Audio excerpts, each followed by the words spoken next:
हुजूर फरमाने लगे देखो बंदा सादा था, बात कितनी गहरी कर गया है। इमाम गजाली फरमाते बद्दू था, सादा बंदा था, नबी पाक की बारगाह में आया, अचानक सलाम ली और पता क्या कहता है, कहता है या रसूल अल्लाह सल्लल्लाहु तआला अलैहि वसल्लम क़यामत वाले दिन हिसाब किसने लेना है।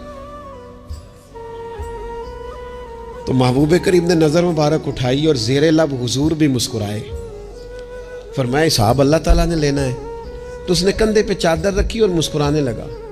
तो हुजूर फरमाने लगे तू क्यों मुस्कुरा रहा है। कहने लगे या रसूल अल्लाह फिर खैर है अगर अल्लाह ने लेना है तो महबूब फरमाने लगे क्या माना। कहने लगे महबूब करीम जब गालिब आता है ना तो फिर माफ़ ही करता है।